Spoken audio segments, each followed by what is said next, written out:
United Nations chief secretary ఇండియాకి అగెనిస్ట్గా కొన్ని కామెంట్లు చేశాడంట. ఒకసారి విందాము. I am, however, concerned by increasing restrictions on the civic space, with human rights defenders, journalists, and perceived critics targeted, as well as by hate speech and discrimination against minorities, especially Muslims. It is particularly important in a pre-electoral context to ensure an open space that respects the meaningful participation of everyone. His concerns in this regard are unwarranted and do not reflect the reality of the largest democracy in the world. It is imperative that those in positions of authority do not allow their judgment to be clouded by propaganda. In India, with an electorate of 906. So చూసారా, అంటే ఏ లెవెల్లో ఇవన్నీ పాత tools అన్నమాట, tool kits. United Nations chief వాటికి తెలియదా ఇక్కడ కాశ్మీర్లో మోడీ గారు వెళ్ళారు. ఇప్పుడు అక్కడ హ్యూమన్ రైట్స్ ఏమైనా వైలేట్ అవుతున్నాయా? అక్కడ ఉన్న కాశ్మీర్ ప్రజలు ఇప్పుడు మోడీ గారు ఆర్టికల్ 370 తీసిన తర్వాత మాకు ఎంతో డెవలప్మెంట్ వస్తుందని చెప్పని జయజాలు పలుకుతున్నారు, నిరాజనాలు పలుకుతున్నారు మోడీ గారికి. వీళ్ళేమో ఇంకా మైనారిటీస్ అంటాడు, అదంటాడు, ఇది అంటాడు. వీళ్ళు ఒక పక్కనేమో హిందువుల్ని ఎగనెస్ట్గా వీళ్ళు స్టేట్మెంట్లు ఇప్పిస్తున్నారు. మన హిందూజం, మన భారతదేశంలో హిందువుల గురించి ఎగనెస్ట్గా మాట్లాడిస్తున్నారు. మీకు తెలుస్తున్నాను కదా, ఉదయనిధి స్టాలిన్, ఒక డికే శివకుమార్ తమ్ముడు డికే సురేష్, అక్కడ ఏ రాజా నిన్న ఎట్లాంటి మాటలు మాట్లాడుతూ ఉన్నారు. ఇంత డైరెక్ట్గా ఓపెన్గా సుప్రీంకోర్టు పిలిచి ఉదయనిధి స్టాలిన్ కొడుకుని చివాట్లు పెట్టినా కూడా సిగ్గు రాలే వాళ్ళకి. వాళ్ళు మాత్రం వాళ్ళు చేసే వాటి గురించి ఎవడు మాట్లాడు. మైనారిటీస్ కంటే ఏదో జరుగుతుందనంట మన దేశంలో. మన డబ్బులు గుళ్ళల్లో డబ్బులు తీసుకెళ్ళి వాళ్ళకి ఇస్తూ మళ్ళీ వాళ్ళు విక్టిమ్ కార్డ్ ప్లే చేస్తున్నారు. అంటే మన దేశానికి విద్రోహ శక్తులు ఏ ఏ డిపార్ట్మెంట్లో ఎక్కడెక్కడ ఎట్లా ఉన్నాయో ఇవన్నీ నిదర్శనం. అంటే యునైటెడ్ నేషన్ త్రూ కూడా మన మీద ప్రెషర్ పెడుతున్నారు అన్నమాట. డైరెక్ట్గా ఏజెన్సీలు ఒకటే కాదు, వాళ్ళు దొరికిన అన్ని అస్త్రాలను ఉపయోగించేస్తున్నారు. సో ఈ ఒక్కసారితోటి ఈ ఒక్క ఎలక్షన్ 2024 జనవరి 22న హిందువులు ఇండిపెండెన్స్ డిక్లేర్ చేసుకున్నారు. డిక్లేర్ చేసుకోవడం వేరు, మొత్తం పరిపాలన అంతా వాళ్ళ చేతిలో తీసుకోవడం వేరు. Okay, declaration of independence is different. మేము ఇవాళ నుంచి ఆజాద్, మేము అందరం యునైట్ అయ్యి మేము అందరం యునైటెడ్గా ఉండి మా రాజ్యాన్ని మేము పరిపాలించుకుంటామని చెప్పని డిక్లేర్ చేసుకుంటారు. ఎవరు? జూలై 4th 1776లో అమెరికాలో. అట్లాగే మన హిందువులు కూడా ఈ 22 జనవరి రామ జన్మభూమి ఇనాగ్రేషన్ తోటి రామరాజ్యాన్ని స్థాపన చేశాడు మోడీ గారు. ఇప్పుడు 3rd టర్మ్లో రామరాజ్యాన్ని ఎస్టాబ్లిష్ చేయాలి. అప్పుడు ప్రపంచంలో ఈ యునైటెడ్ నేషన్స్లో ఈ కూతలు కూసే ఈ అదవులు అందరూ మన ఇండియాకి వచ్చి మా వల్ల కావట్లేదు, మీరు వచ్చి యునైటెడ్ నేషన్ని పరిపాలించాలా, మేము ఉండి మేము ఏ కాన్ఫ్లిక్ట్ని మేము ఆపలేకపోతున్నాం అని చెప్పని కాళ్ళు పట్టుకోవాలి. రేపు ఏ దేశంలో ఎక్కడ కాన్ఫ్లిక్ట్ అయినా కానీ మోడీ గారు వెళ్తే, మన దేశం నుంచి లీడర్ వెళ్తే ఇద్దరు కాంప్రమైజ్ చేసే కెపాసిటీ మనకి ఇండియాకి వచ్చింది. అందరూ ఇప్పుడు రష్యాలో మధ్యవర్తం చేయమని యుక్రెయిన్ వాడు అడుగుతున్నాడు, అటుపక్క అమెరికా వాళ్ళు అడుగుతున్నాడు, మీరు ఎందుకు పట్టించుకోవట్లేరు, మీరు ఇన్వాల్వ్ అయితే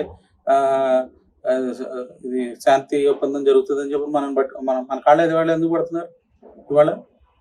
మీరైతే రష్యాను ఒప్పించగలుగుతారు. సో విశ్వగురు అవటానికి తొందరలో భారతదేశం సన్నద్ధం అవుతుంది. దానికి మన దేశాన్ని ఇట్లా చెత్తగా పెట్టుకుంటే మంచిది కాదు. ఎక్కడున్నా కూడా క్లీన్గా పెట్టుకొని నీట్గా మనం ఇది నా దేశం, ఇది నా వీధి, ఇది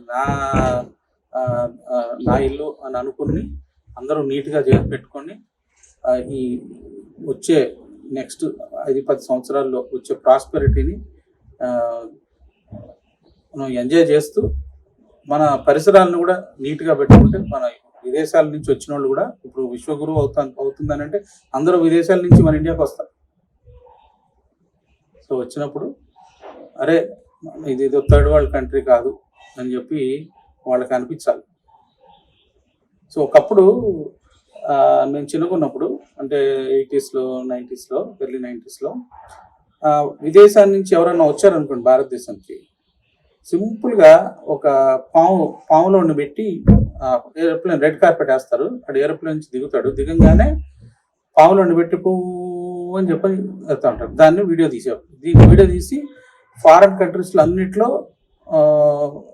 ఇండియా అంటే వాళ్ళ దగ్గర అంతా స్నేక్ చార్మర్సే ఉన్నారు, అంటే అంత అన్సివిలైజ్డ్గా ఉన్నారు పీపుల్. అంటే మన దేశంకి ఎవరైనా వస్తే మన దేశంలో ఉన్నది బెస్ట్ని ప్రొజెక్ట్ చేస్తామా, లేకపోతే ఇది కావాలని అనమాట. ఇదంతా ఇవన్నీ మిషనరీస్ యూజ్ చేసుకునే వాళ్ళు. అక్కడ జనాల్ని అరే అక్కడ వాళ్ళు చాలా దుస్థితిలో ఉన్నారు, వాళ్ళకి జీసస్ కావాలి, వాళ్ళని వెళ్ళి సివిలైజ్ చేయాలి, మీరు అందరూ కలిసి వెళ్ళి సివిలైజ్ చేసి వాళ్ళని క్రిస్టియానిటీలోకి తీసుకొస్తే ఏదో మంచి పని చేస్తున్నారు అని చెప్పని వాళ్ళు కూడా ఏదైనా మంచి పని చేస్తున్నావు అని చెప్పండి వెళ్తారు, కానీ నువ్వు చెడు పని చేస్తున్నాడు పోరు కదా. వాళ్ళకి ఇట్లా ట్విస్ట్ ఇచ్చి వాళ్ళని చేసేవాళ్ళు అనమాట. భారతదేశాన్ని ఎవరన్నా జర్నలిస్ట్ వచ్చినా కూడా ఓన్లీ స్లమ్స్ని వీడియో తీయటం, ఇండియా అంటే ఇదే అని చెప్పడం. సో వాటిని చూసుకొని ఇన్స్పైర్ అయ్యి వాళ్ళు మన దేశానికి వచ్చి కన్వర్షన్ చేయడానికి మిషనరీస్గా వచ్చేవాళ్ళు. అంత అంటే ఈ ఎజెండా ఫారెన్ వాళ్ళ ఎజెండా అయినా కూడా మన అఫీషియల్స్ కూడా వాళ్ళ ఎజెండా వాళ్ళు చెప్తే మీరు ఇది పెట్టండి అంటే వాళ్ళు చెప్తే వీళ్ళు ఇది పెడతారు. ఇప్పుడు చూడండి ఎయిర్ ఇండియా అడ్వర్టైజ్మెంట్ ఎలా ఉందో, కొత్తగా వచ్చింది చూడండి. ఎయిర్ ఇండియా అడ్వర్టైజ్మెంట్ అని కూడా చూడండి. మన భరతనాట్యం, కూచిపూడి కళలతోటి డ్యాన్స్ చేసుకుంటూ బెడ్లు ఎట్లా పెట్టుకోవాలి, మాస్క్ ఎట్లా పెట్టుకోవాలి, ఇవన్నీ నాట్య రూపంలో మంచి కలర్ఫుల్ డ్రెస్ వేసుకొని జనాలకి ఎక్స్ప్లెయిన్ చేస్తూ, అంటే ట్రెడిషన్ని ఎలా రివైవ్ చేయడానికి ట్రై చేస్తున్నారు మోడీ గారు. ఇది అంటే 10 సంవత్సరాలు ఏం చేయలేదంటే ఆయన పెద్ద పెద్ద ప్రాబ్లమ్స్ని సాల్వ్ చేయడానికి ప్రయత్నం చేశారు. ఇంకా నెక్స్ట్ ఇయర్ నుంచి ఈ ఇయర్ అంటే నెక్స్ట్ ఈ ఇయర్లోనే నుంచి ఈ రామరాజ్య స్థాపన అనేది మన ట్రెడిషనల్ కల్చర్ని కూడా ప్రమోట్ చేస్తూ చేయటానికి కోసం ప్రయత్నం చేస్తాం.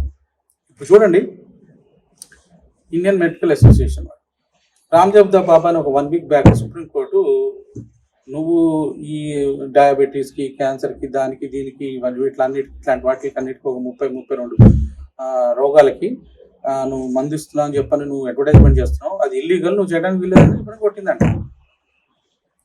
అది ఎందుకు చేశారు అంటే 1954లో నెహ్రూ అలా పాస్ చేశాడంట, నువ్వు ఈ రోగాలకి ఆయుర్వేదంలో క్యూర్ ఉందని చెప్పని మీరు క్లెయిమ్ చేయడానికి వీల్లేదని చెప్పని. ఎందుకు అది 1940sలో బ్రిటిష్ వాళ్ళు పాస్ చేసిన లాని మళ్ళీ ఇనాక్ట్ చేశాడు నెహ్రూ. వాళ్ళు ఎందుకు చేశారు, అరే మా దగ్గర మెడిసిన్లో లేని మందు మీ దగ్గర ఉందని చెప్తే మా దానికి మీద విశ్వాసం పోతుందని చెప్పని మీరు అది క్లెయిమ్ చేయడానికి వీల్లేదని లా పాస్ చేసింది బ్రిటిష్.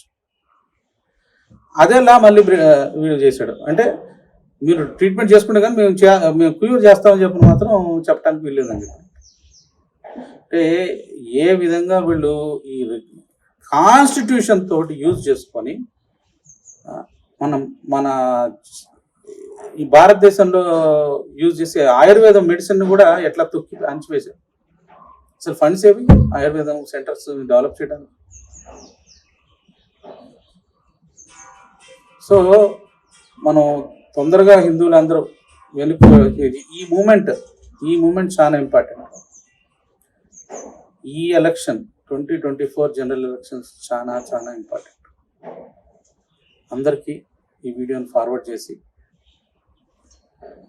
హిందూ సాఫ్రాన్ సర్చ్లో మీరు కూడా పాల్గొంటారని ఆశిస్తూ సెలవు తీసుకుంటారు. జై హింద్.